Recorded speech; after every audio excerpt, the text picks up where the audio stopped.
This week, I'd like to talk about my book Elevations, which was published by the University Press of Kansas in 2018.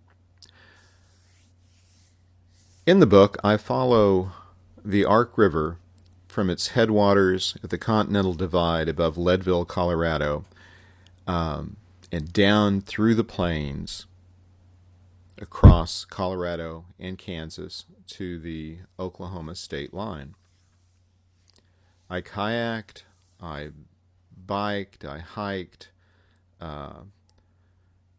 jeeped some of it, and the idea is that I wanted not to write a travel book, but I wanted to write a book that combined both my personal experience and the history of the river and the people who have lived along it, both past and present.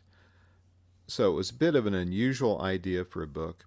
I'd wanted to follow the Ark River for years, ever since my friend W.C. Jameson and I began kayaking. And this was back in the 90s, in the late 90s, and W.C., who is a writer and at that time was a geographer at the University of Central Arkansas, and we did this kayak trip, and I fell in love with kayaking and had this idea that wouldn't it be great to do an adventure where you followed the Ark River for as far as you could, kayaking, and then, of course, some of it would have to be on foot because the Ark River goes dry in western Kansas, and then all the way to the Mississippi. So this was the idea that W.C. Jameson and I talked about. The idea actually may have been his first. It was certainly a collaboration, but we never got around to it for various reasons. So when I came to Emporia State, when the time came for me to apply for a sabbatical, I thought about this idea. And so I submitted it as my sabbatical application, and it was accepted. And so in 2013, 2014, I began this. I got a half-year sabbatical to begin it. And then after using that time to start the journey, I went back. It was an episodic journey, and went back and did sections of the river in sequence. The book won some awards. The book was named a winner in the History Biography category by the National Outdoor Book Awards. And it shared that honor with To the Edges of the Earth, which is this book by Edward J. Larson. This was surprising to me to be in this company, so I felt very honored by that. It was also named the Best Cultural West title in 2018 by True West magazine. And also it was named a Kansas notable book by the State Library of Kansas. And there was a nice ceremony. I got to go to Topeka and receive the award there at the Festival of the Book in September. And this was my second notable book award. Or perhaps third, I don't remember. Here's the chapters in the book. The places that I visited on the right side, the actual chapter names on the left. And as you can see, I visited a lot of towns in Colorado and Kansas, the biggest of which were Pueblo in Colorado and Wichita in Kansas. The Ark River flows through all of these towns, or flowed, I should say. And in preparation for this book, I built this trailer to haul behind my Jeep, and there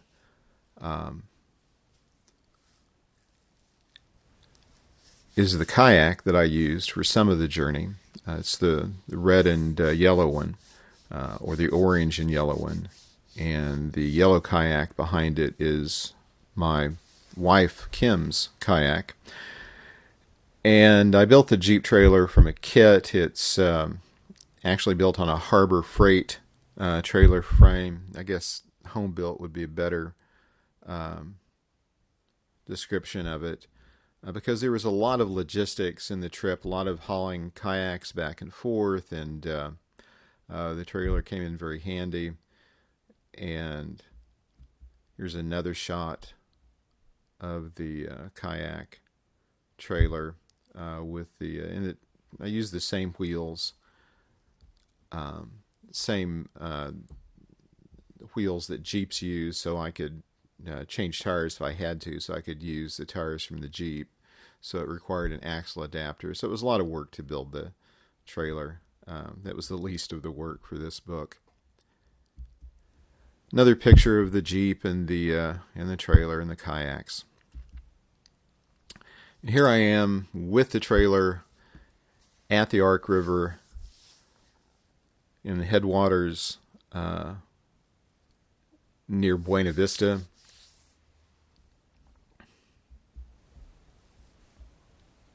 Here I am in my kayak, and this is actually taken in Kansas. This was at a lake in Kansas.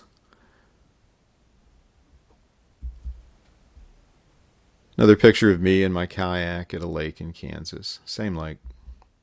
Here I am at, near Leadville, near one of the Ark River crossings.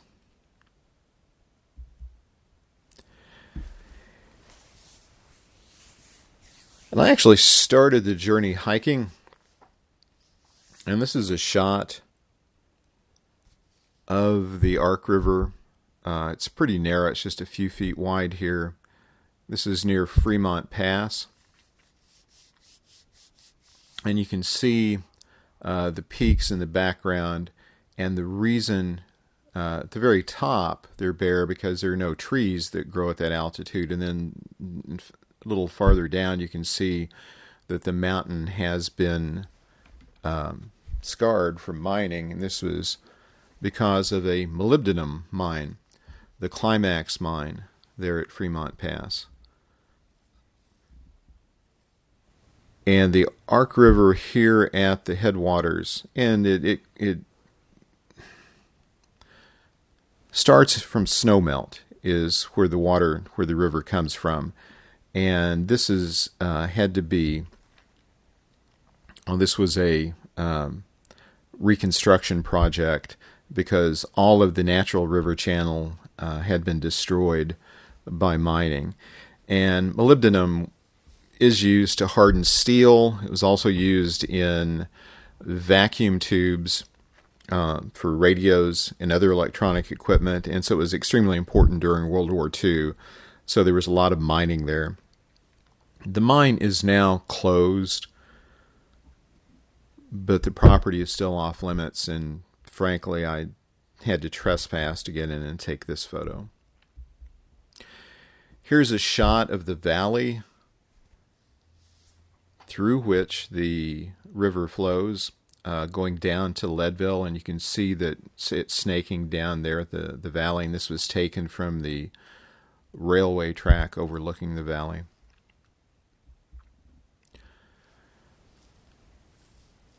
This is one of the head frames in Leadville, one of the part of the mining artifacts that you find in Leadville.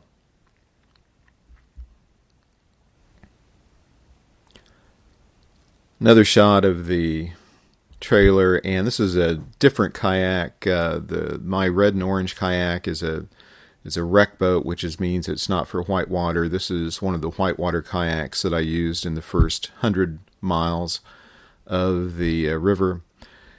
And that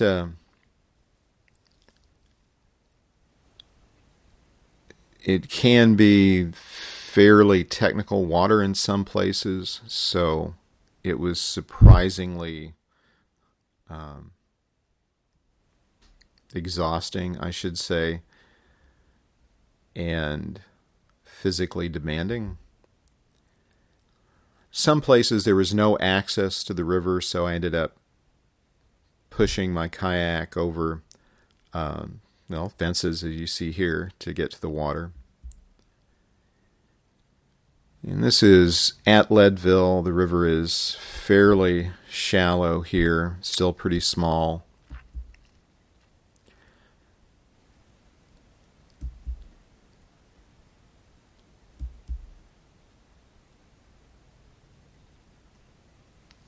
And this is me after the first day on the river.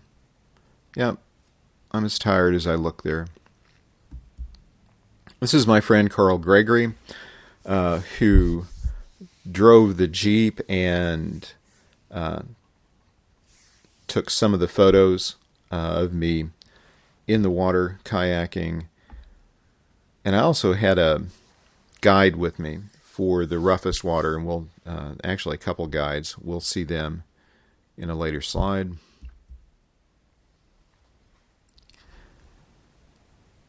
Making camp near Salida.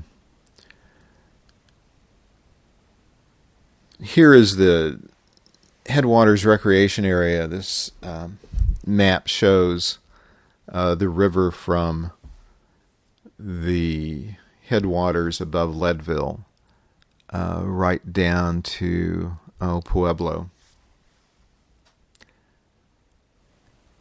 And this is some of the most famous kayaking water in the world, particularly at Browns Canyon. This is my kayak guide for most of it. His name is Brandon Slate, owner of the Rocky Mountain Outdoor Center, and he is an excellent guide, really nice guy. I explained what I was wanting to do with the book, and he agreed to help me, and I appreciate his help very much. He kept me out of trouble in a lot of places. There's Brandon in the green kayak, and I'm in the yellow one, and this is at Salida, at the kayak park in Salida. This is a place called the Rock Garden that is above there. That's Brandon in the kayak in the distance. And Brandon looks cool in the kayak. He always looks cool. He always has great form. I look not so cool. And anytime that there's a camera around, he always smiles and manages to strike a great pose. Me, not so much.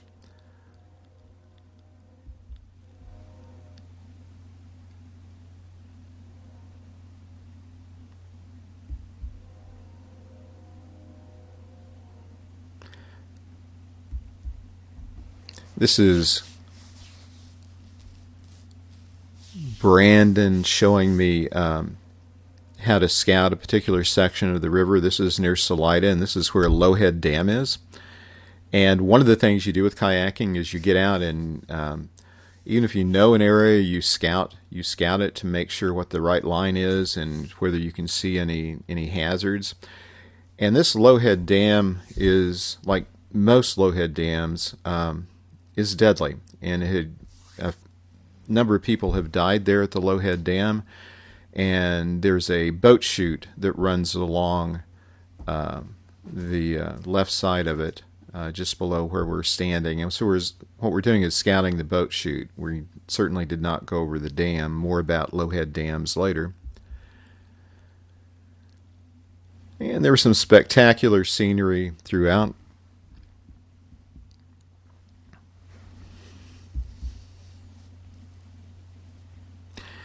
Here's a sign commemorating the Zebulon Pike expedition of 1806 and 1807.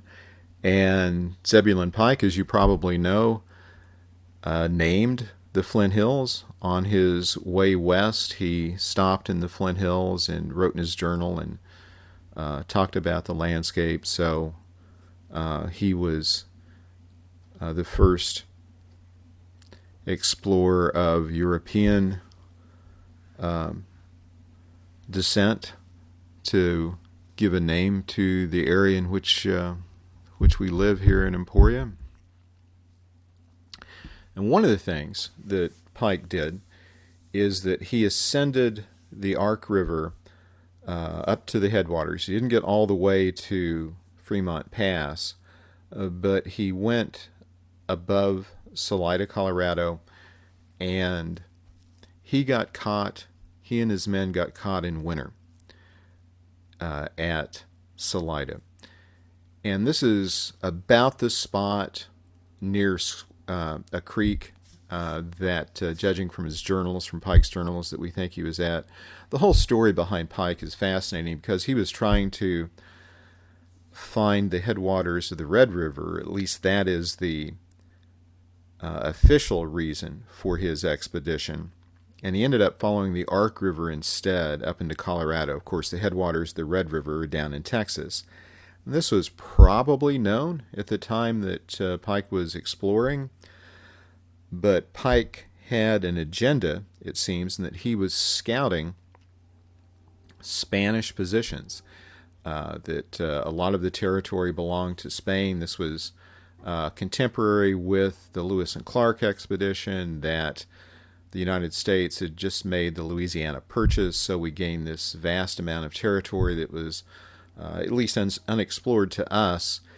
And so Pike, who was a military officer, had a mission of really scouting locations too, to see how much strength the Spanish had at the edges of the Louisiana Purchase. And he ascended the Red River, he ascended the Ark River in winter after naming Pike's Peak, which you might expect in Colorado, and he got trapped. He and it was a company of about 20 men, and they just had summer provisions. They just had summer uniforms, and so they nearly starved to death until Pike and his men killed some bison near this spot, in a pasture near this spot, and that fed them through Christmas and got them home. There were some of the men who suffered frostbite so badly that they had to be left behind. Leaving this location and crossing a creek, Grapevine Creek, they waded through a frozen stream. Some of the men got frostbite and had to be left behind. And in a plea to Pike, they sent via messenger some of their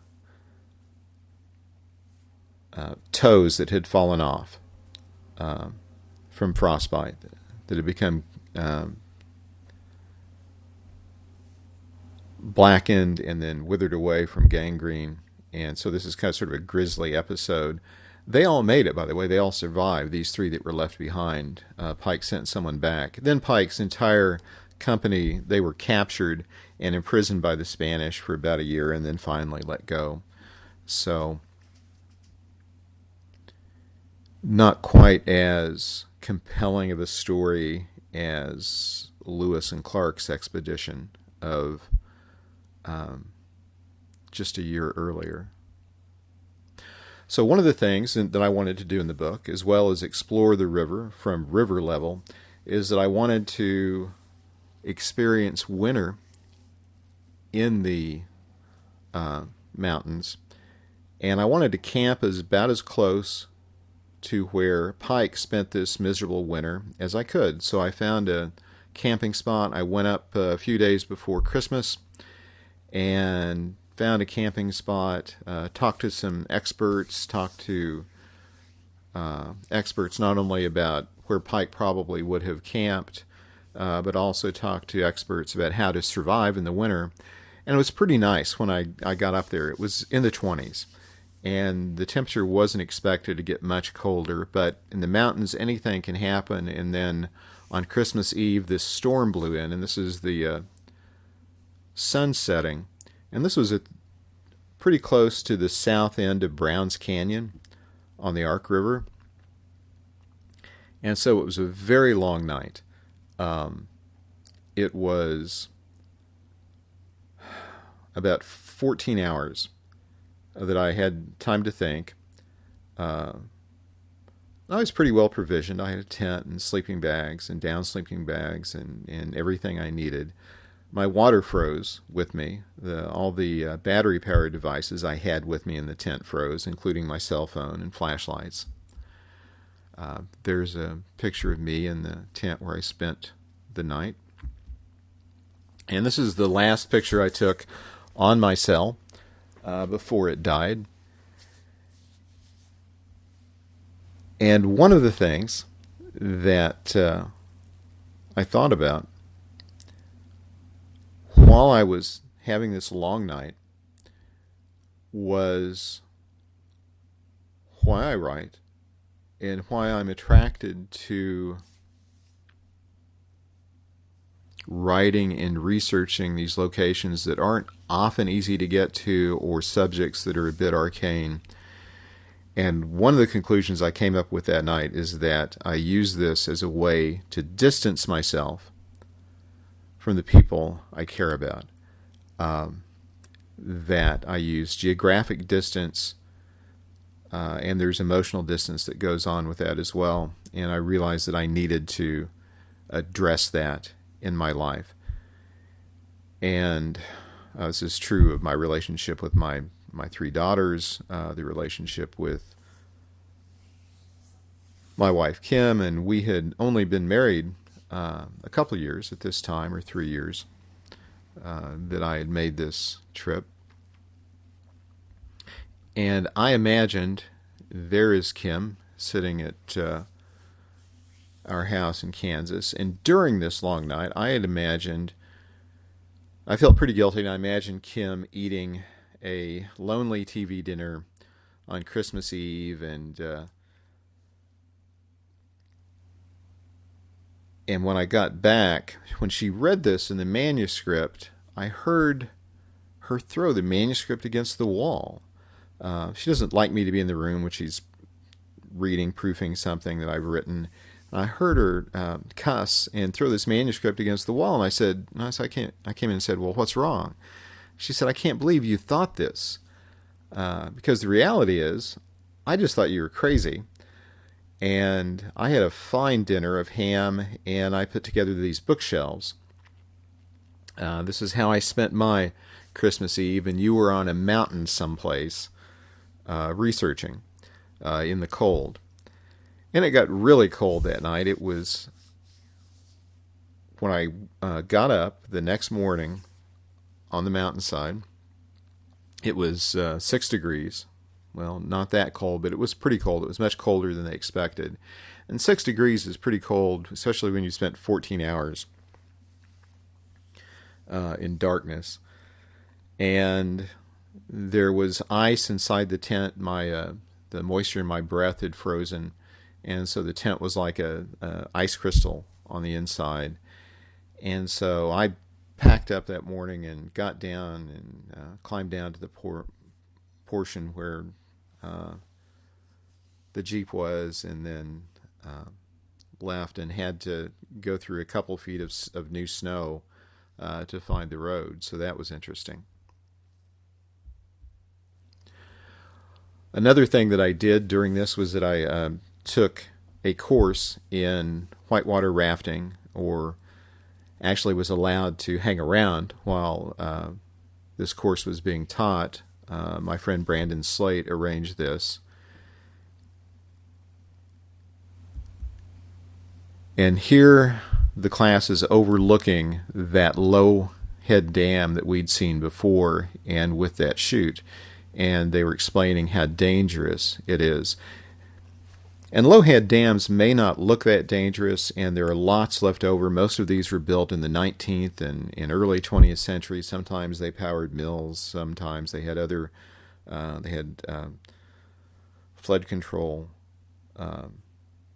uses. But many are abandoned, and they're dangerous because even though they may be only a drop of 2 or 3 feet, there is hydraulics. There are hydraulics at the base of the dam where the water goes over, that it's difficult to get away from. If you shoot a dam and then dump your kayak, which you're probably likely to do, or your canoe, or you try to swim over it, it's going to be very difficult to get away from that. And the nature of the hydraulics, the nature of how aerated the water is at the base of these dams, is that life jackets,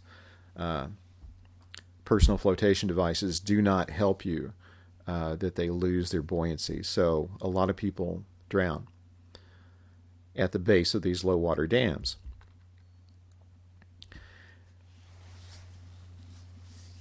Now here is another location. This is in Browns Canyon, and this is above a very famous spot called Zoom Flume on Browns Canyon. And Zoom Flume is one of the most difficult portions of the river, one of the most difficult rapids to run. And this is with another guide that I had. This is Jackson, Reed Jackson, in the red kayak, and I am there in the blue one in the right. And I'd had a pretty good run through Browns Canyon until we got to Zoom Flume, and I will show you what happened after this. And that's it.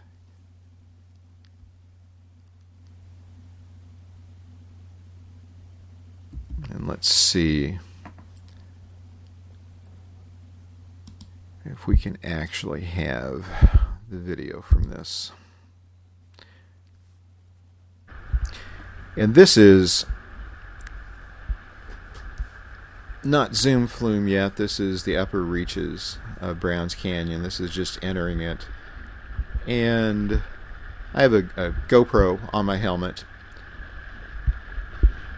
And the water was a little fiercer than predicted. The flow was a little greater than what we thought it would be that day. And this will give you an idea of what it was like to paddle some of the more difficult. This is not difficult here, but it soon gets that way in this video to show you what it's like. Of course, on the left side, there's been some water that splashed up on the camera, so it's blurry. That's why it's blurry. And Jackson's a great guide. As you can see, he's in his terrific form, just like Brandon does. And he's turning around and checking to see if I'm okay every once in a while. And here the water is getting a little bit rougher, a little more rocks.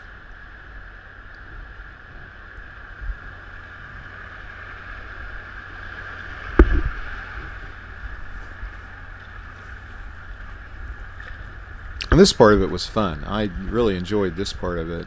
Anything Class 2, Class 3 water I'm fine with.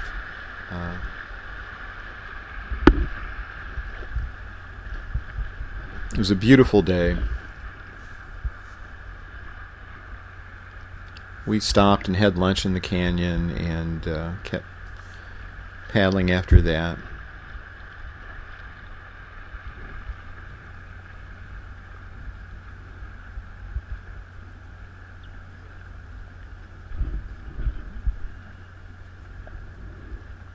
And I did quite a bit of GoPro photography during the research, and a lot of still photography too. Thousands and thousands of pictures, lots and lots of video. I just wanted to document as much as I could. It turned out to be extremely helpful for the book.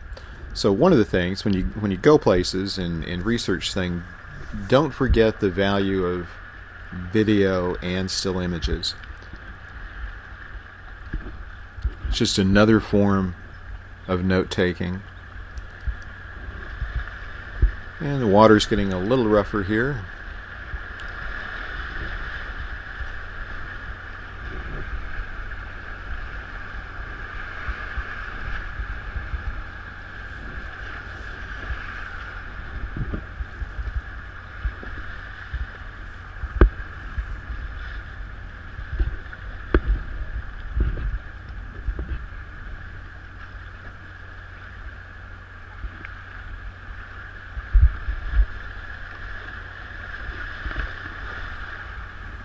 As you can see, as the river narrows between these rocks, it gets more fierce.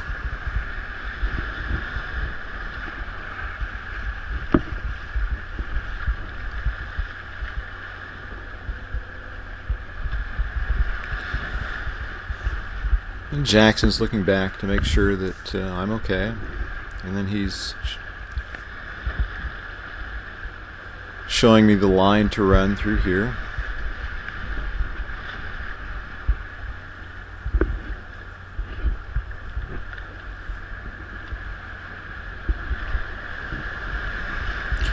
Now it's beginning to get pretty interesting.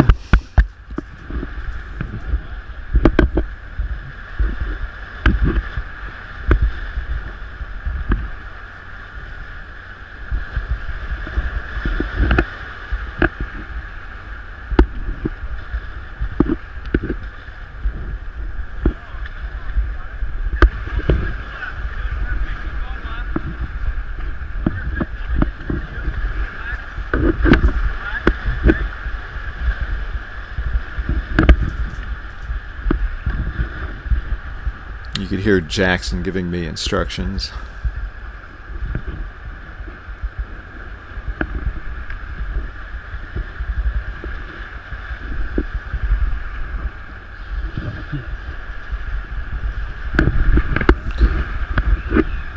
Pause it right there.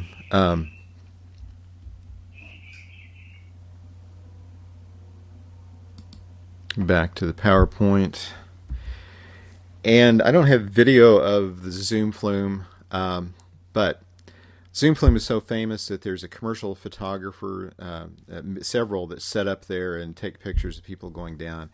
And so my wipeout at zoom flume was memorialized by this commercial photographer, and he gave me the pictures later to use for the book. And it was quite impressive that I nearly got through the rapid and then got crosswise and got slammed up against a boulder. Had the air knocked out of me and then went down to the bottom. And I talk about it in the book. But frankly, I thought that maybe I had bought it. The suit I'm wearing here looks like the Michelin Man's because it's a dry suit, and then it has air in it, and this is why it's puffed up. I didn't get enough air out of it when I put the suit on. So that was quite a sobering thing, and this is how the pictures looked in the book, artfully cropped.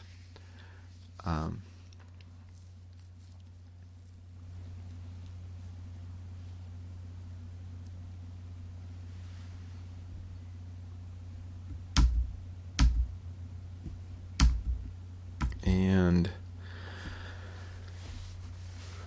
some other pics from my research.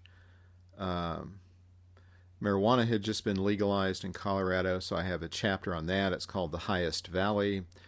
There is Bent's Old Fort on the Ark River. It's a National Historic Site. It's been rebuilt, which is quite interesting. There's another pics of the outside of Bent's Fort, and then you can see the river beyond the trees there. This is up in the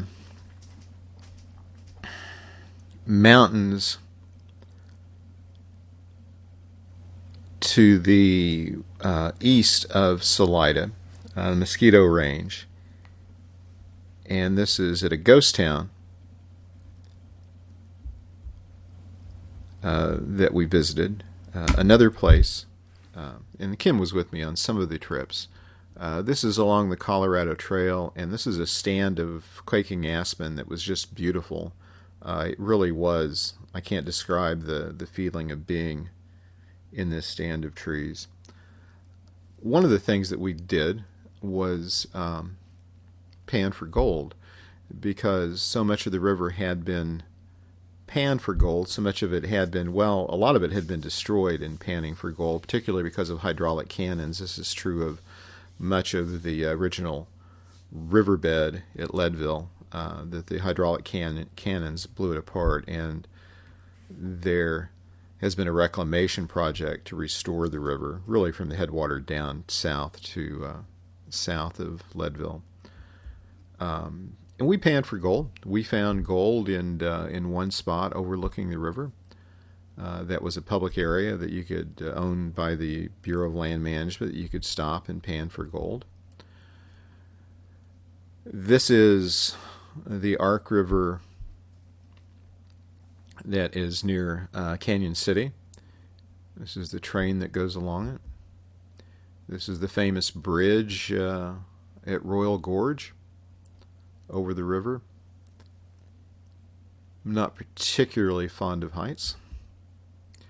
This is one of the prisons in Canyon City, and Canyon City is a place where the primary industry is prisons. There are 13 prisons, both federal and state prisons in this area. This is the state prison, and the most famous prison in that area is the prison at Florence, Colorado. It's the Supermax prison where, well, for example, the Oklahoma City bomber,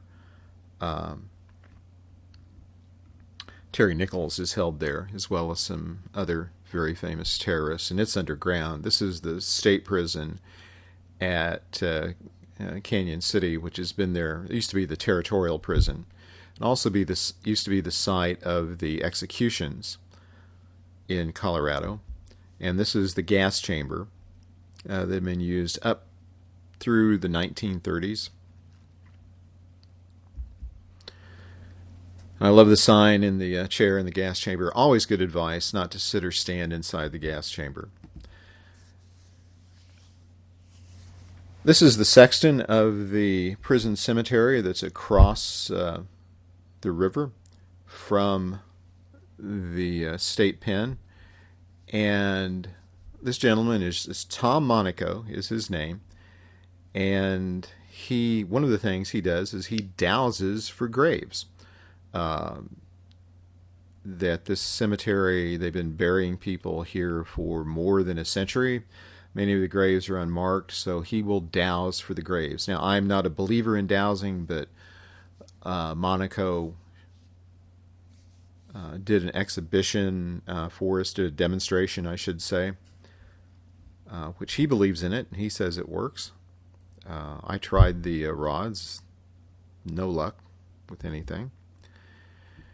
This is Pueblo, and you see a mural there. This is the train depot in Pueblo, and this is in 1921. There's a terrible flood that came up to nearly the roof of the depot that you see, and in addition to the flood, that a lot of downtown Pueblo caught fire, so there were burning houses floating down in the water, etc. And the mural that you see is on a embankment that has been built to contain the river, and these murals are quite famous. This used to be the longest mural in the world, and they are scenes of Pueblo's and New Mexico's history. Half of it's been taken away when this picture was taken because they were reconstructing it to help it, because the river flooding, this is the way they controlled the river flooding after it had created so much devastation in the 20s, and many sites along the river all the way down to the Mississippi were prone to heavy flooding, but particularly in Kansas and Colorado. And the answer to this was to make these embankments, to create dikes to divert the river. And in some places, what remains of the actual river, this has been turned into a sort of a park-like thing. This has happened in Pueblo with the Riverwalk. It's also happened down in Tulsa, where the river has been tamed and you can walk along it and have a coffee or have dinner or whatever. And this is the clock tower that you see that is in the tower in Union Depot. And while I was there, maintenance foreman saw me taking pictures on the outside, and this was early in the morning, and he asked me what I was doing, and I explained the project, and he said, "Hey, do you want to climb up in the clock tower?" And so he took me up in the clock tower to that overlooks downtown Pueblo. This is Sand Creek. This is the memorial to the Sand Creek Massacre. And in 1864, U.S. troops, led by Colonel Shivington, attacked an encampment of Cheyennes and Arapahoes at Sand Creek and killed several hundred of the Native Americans, including women and children. And this was a memorial, a headstone that had been put there in the 50s. But now it's a National Park Service, one of the newest sites in the National Park Service, and there's an interpretive center and does a better job of explaining what happened.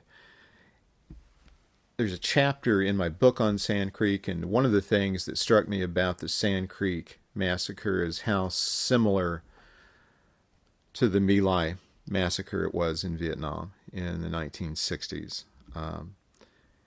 including people who tried to prevent it. Well, I'll let my book speak for itself on that. This is a shot of where the actual Native American encampment was and where the U.S. troops swooped down upon them. And the Native Americans had been guaranteed safety by the territorial governor of Colorado at the time, so it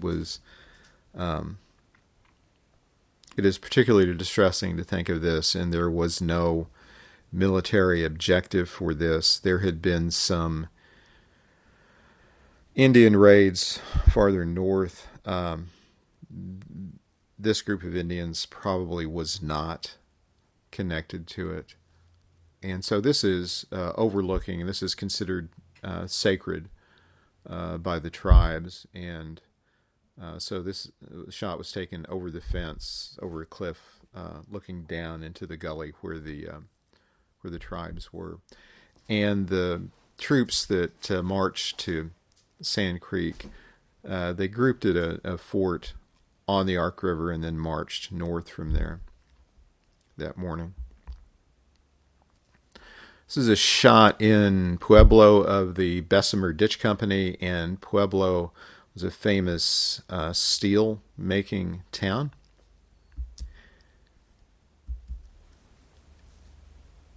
There's a mural of the steel making on the side of a semi.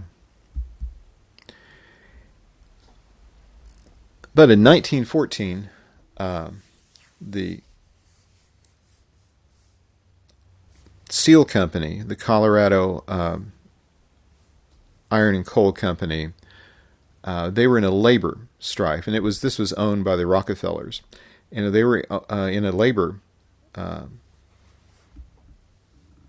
standoff with some miners who were working for better conditions and better pay, and they needed the coal from the coal fields south of Pueblo to fire the furnaces at Pueblo to make the steel. And what we see here is called the Death Car. This was a truck that was made in using reinforced steel from Pueblo, and in the back you can see they've mounted a machine gun on it. And in 1914, in Easter of 1914, there was a fire that started at one of these miners' camps south of Pueblo, and this camp burned to the ground. And there was eyewitness testimony that said that the Colorado National Guard started the fire, and that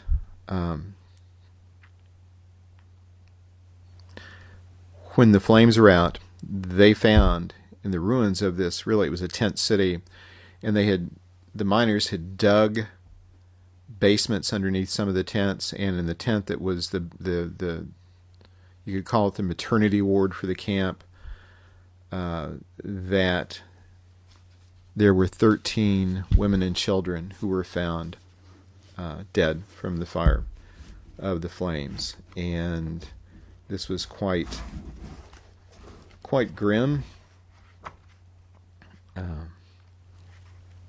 So I visited the location, and at Ludlow, Colorado, it's called the Ludlow Massacre.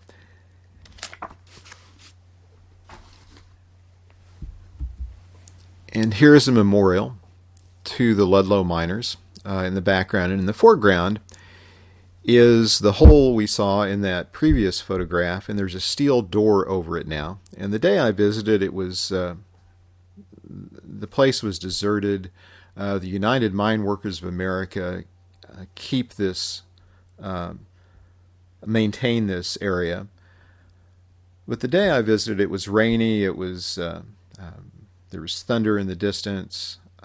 This is hard against some of the hills and the draws where the coal mines were along the railroad tracks.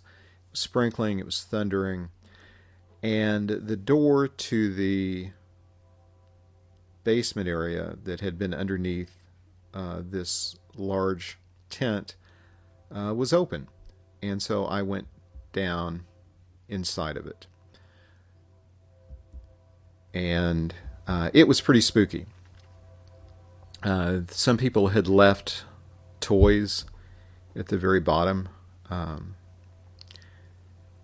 and other objects, some religious objects and that sort of thing. It's not very deep. It's probably 15 feet deep at the deepest point. Pretty small down on the in the bottom, probably 10 by 10. But it was quite sobering to go down there and think about that this was the center of one of the largest struggles between labor and capital in the United States. I would say it was the largest one. There's some historians who believe that some of the fights in, for example, West Virginia were bigger. But in terms of loss of life, I think Ludlow probably is the foremost in American history. There's the railroad tracks that go by Ludlow. Now, moving toward Kansas, we're getting closer to Kansas now. And this is the reconstructed water tower at Camp Granada. Or pardon me, at Camp Amache at Granada, Colorado. And what Camp Amache was one of the relocation camps, one of the internment camps. Well, the phrase they used in 1942 was concentration camp. Although we need to be careful that this was not a Nazi-style concentration camp. This was not a death camp. But this was a camp where Japanese Americans were removed primarily from the West Coast, San Francisco, and relocated across America. And there were several of these camps. Camp Amache was the smallest of them. It held about 8,000 individuals at its fullest. It went from 1942 through the end of the war in 45. And these Japanese American internees lost everything. They had their homes, their businesses taken from them. Most of them never recovered that. They were gathered together with, they were allowed to take two suitcases with them. They gathered in stadia on the West Coast and then were bussed out, in this case, to the plains of Colorado, where there was just nothing. And these were city dwellers, and they were put in a rural setting. Granada, the town itself, was pretty small, and they were behind barbed wire. They had guard towers, watchtowers. This is one of the barracks that they've reconstructed, and not much has been reconstructed here. There's the water tower using some of the original parts. This barracks, tar paper shack barracks, was reconstructed entirely, except for the foundation. And in the foreground, you see the guard tower. It's not quite finished. There would have been a spotlight on the top of it. But unimaginable to be, I think, in this camp in the winter, particularly in a tar paper shack, and if you're used to being in the city. And the Japanese Americans created their own community. They had their own newspaper. They had their own high school. They took care of the grounds. They introduced some agricultural and landscaping techniques that worked really well in this arid soil. And they made it as beautiful a spot as they could behind barbed wire.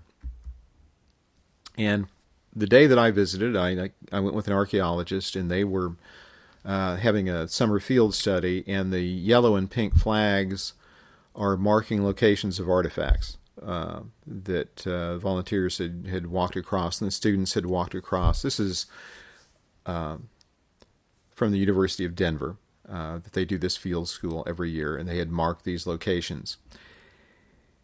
And here's the museum at Granada, Colorado. It's a small museum, but it's a good museum. It's hard to find open sometimes, even before the pandemic, but it has the story of the internment there at Granada. And while I was there, one of the students participating in this field study is shown here, and her great-grandfather had been interned at Camp Amachi. And so this had special meaning for her. And as she was walking across the foundations where the barracks had been, she discovered this penny. And you'll note the date on it. It's 1941. It also has an S mark, if you can see that, which means it was minted in San Francisco. And so this penny may have been carried in the pocket of one of the internees from San Francisco and lost in the foundations, or among the foundations, at Camp Granada. So it was pretty emotional seeing this young girl who was descended from one of the internees finding this penny. And also, before I go on, I should say that one of the most inspiring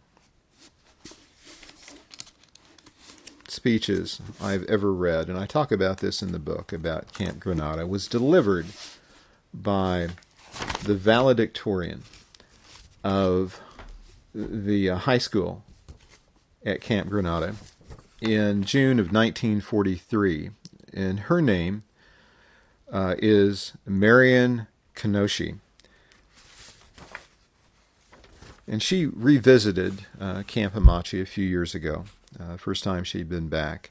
But her speech is incredibly inspiring, and it is a history lesson in American history. And what she's saying, even though that she and the other Japanese Americans had been imprisoned for the duration of the war in this camp, is that she still believed in America. And she ends it like this. Can we, the graduating class of Amachi Senior High School, still believe that America means freedom, equality, security, and justice? Do I believe this? Do my classmates believe this? Yes, with all our hearts, because in that faith and that hope is my future, our futures, and the world's futures.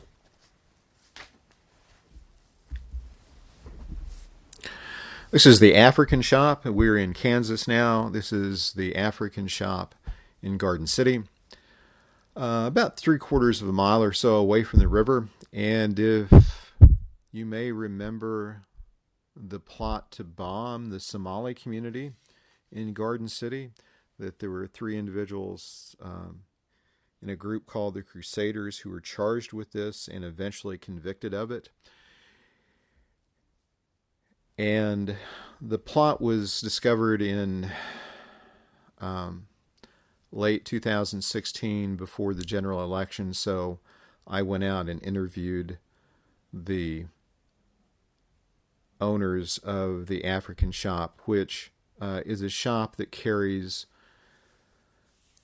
to the Somali community there in Garden City, and they have foods and clothing and other items that are of special significance to the community. And I remember that one of the young men that I talked to, who was speaking for the community, and of course the Somalis are refugees from what was a failed state. They were refugees from a civil war in Somalia, and many of them first came to Minnesota. Some of them came to Kansas to work in the meatpacking plants. Some of them came to Emporia and worked in the meatpacking plant here until they left. Some of those ended up in Garden City, but mostly the Somalis are working at the meatpacking plant, and this location is not very far. There's an apartment complex just down the street from this. This is Mary Street in Garden City. And the three men who belonged to this Crusaders organization had targeted the Somalis to kill them because of the color of their skin and because they were Muslims. And pretty chilling. They had their plans were to put car bombs at four sides of this apartment complex and destroy as much as possible. And then they unwittingly told their plans to an undercover agent who was with the ATF, and that's what foiled the plot. And they were tried and convicted. And the young man who I talked to at the African shop, I remember him telling me, we came to America to get away from bombings and hate. So this is Cimarron, Kansas, Cimarron Crossing, and this is the place in the Santa Fe Trail where you could either go the mountain route or take the cutoff that was without water for many, many miles to Santa Fe, which is quicker but more hazardous. Here, the Ark River is completely dried up. We see the dry bed, and the tracks are the tracks of four-wheel drive vehicles that have been driven up and down the riverbed.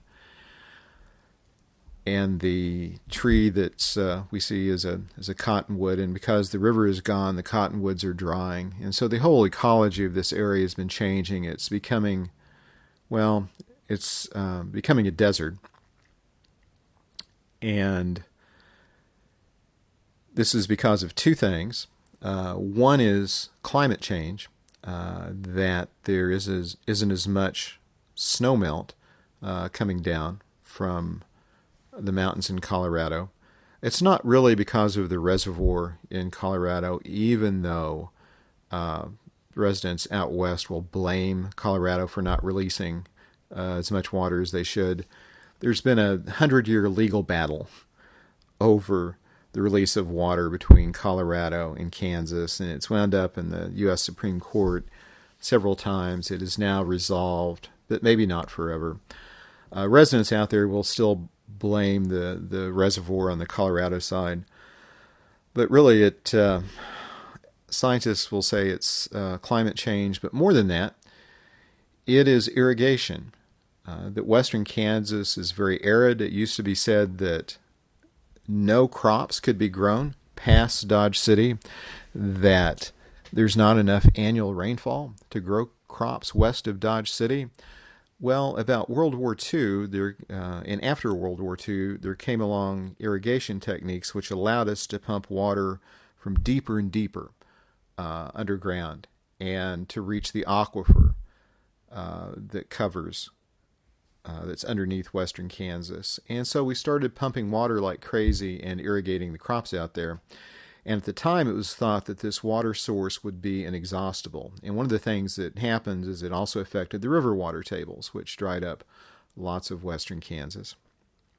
But we're, in some places, have nearly pumped the aquifer dry, and we may only have another 20 years of aquifer out there, and the aquifer supplies water to many of the towns out west as well. So it's not just agriculture that will be impacted, but also the municipal water supplies.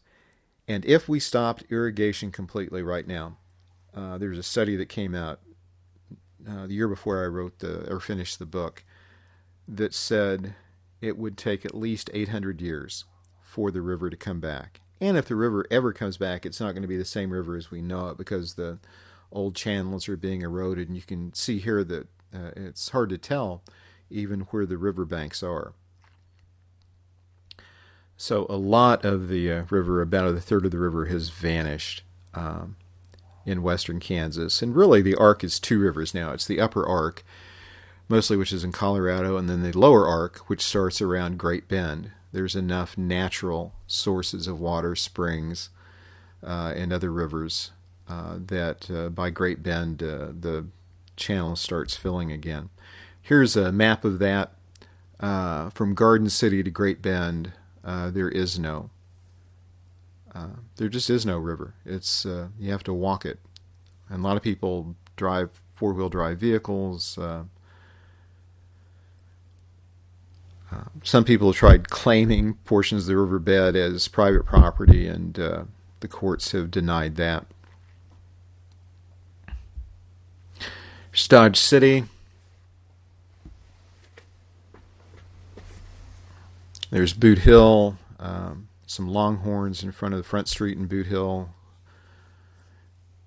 which they occasionally bring the longhorns there and have a cattle drive. And there on the right is Brent Harris, who became a friend of mine. He was the marshal of Dodge City for many years. You used to see his face on the billboards, and still do, I think, going to Dodge City out in western Kansas.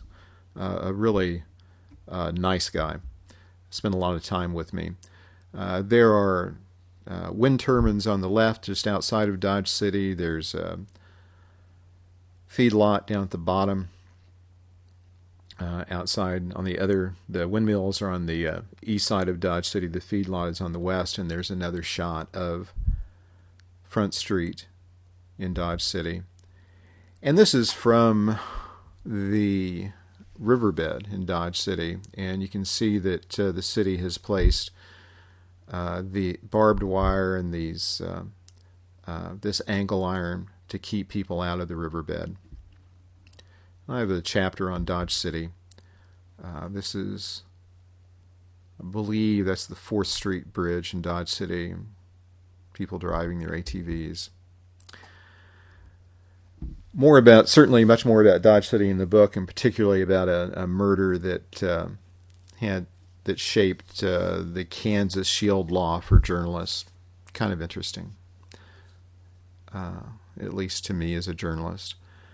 Well, this is my friend Vince Marshall. I made friends with him along this trip, and he is the institutional memory and the chief honcho of the Arkansas River Coalition in Wichita, and he is an expert paddler, and I paddled with him from Great Bend down south.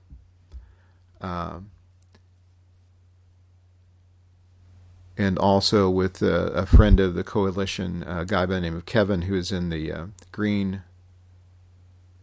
kayak there. Kevin's a retired firefighter from Wichita. This is around Great Bend, and the river moves away from the highway, and it's just beautiful there. One morning, the morning that this photograph was taken, I stopped counting the number of deer along the banks. Certainly, I'm going to guess there were at least 100, and lots of other wildlife. And this was my favorite part of the river. This is the photo that's used on the cover of the book. And it's just beautiful. Then down at Wichita, here's a Lowhead Dam at 21st Street. And while I was researching the book, that June, there was a fatality on the Ark River at this spot. A group of kayakers had tried to shoot the dam, and they had put in just above this spot The river was swollen with spring rain. And this is the downriver shot of the Lowhead Dam. It does not look that fierce. It's only a drop of maybe, I think it's 2.5 feet, perhaps not even that much. But the hydraulics are deadly. And this young man, his name is Brian Birdcamp, drowned. He was a seminary student, and he drowned while kayaking, and then his body was missing in the river. There was a intense effort in the week after his disappearance to find his body, with no luck. Here's a prayer vigil at his church, St. Anne's Catholic Church in Wichita. I attended that. Very emotional.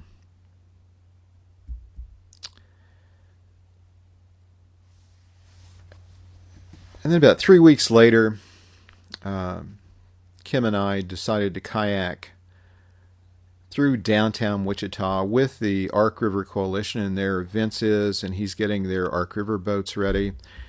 And there's Kim and her kayak.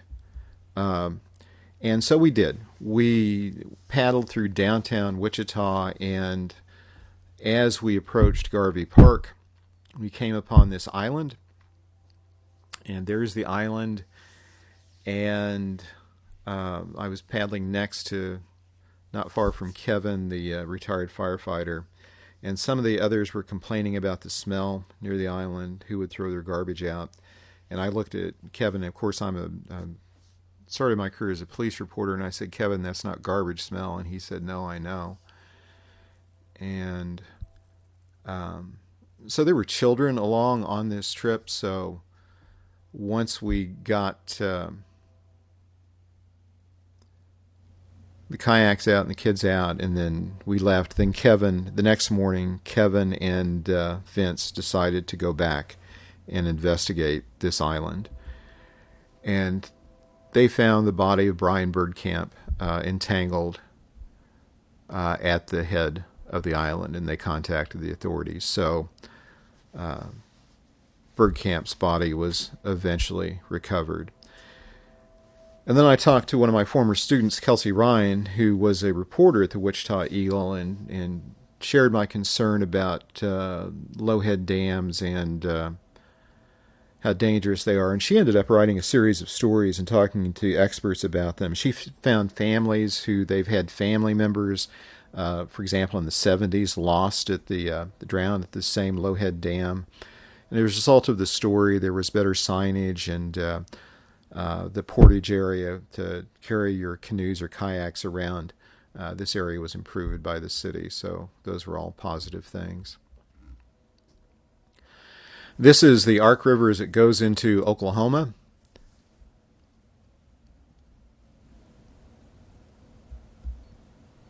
And this is Kim climbing one of the trees near that spot. She particularly liked the trees. I have a chapter on this as well.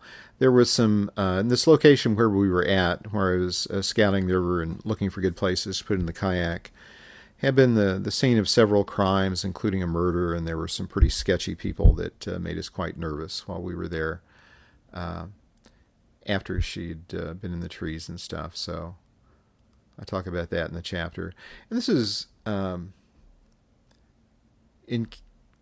South Central Kansas is the only area that I experienced any crime at all during my many trips along the river. And I had, while I was floating one day, I had water, a big 5-gallon jug of water stolen from the trailer. I don't know why anyone would steal water. Maybe they thought it was kerosene and it was in a blue jug. But that's the only incident that I'd had of anyone taking anything. And while I was wrapping up the book, there came the biggest earthquake in this area in recent history, a 6.0 at Pawhuska, Oklahoma, in a bend of the Ark River. So I went down and took a look at that and wrote a chapter about the earthquake clusters and the wastewater injection that most experts believe is causing the earthquakes. Here's a photo of me. I spent the night on the sandbar, and this is early in the morning. You can see the sun hitting the trees on the opposite side. And this was the weekend before the general election in 2016.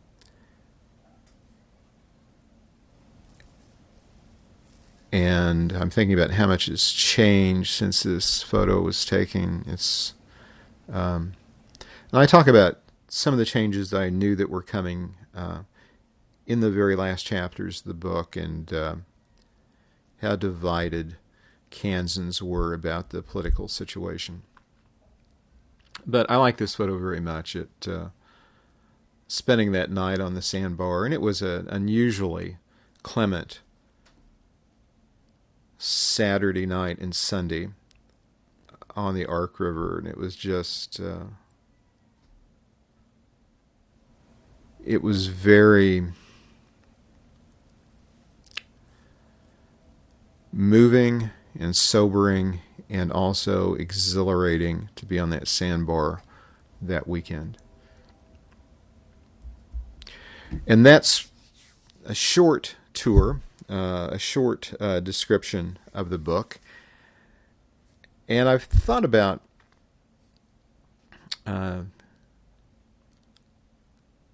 making you read a section of the book or a chapter of the book. And I think I hate that when professors do that.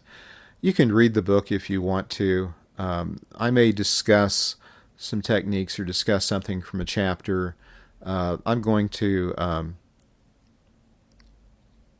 I will share something from the book, but I'm not going to make you read a chapter. That always irritated me when I was in school, because it just seems self-serving. If you want to read the book, you can read the book, but I'm not going to make you read the book or a part of it as part of class. This week's assignment is some pages from the Topeka School by Ben Lerner. So, all right. Well, thanks, and we'll talk to you next week. Bye.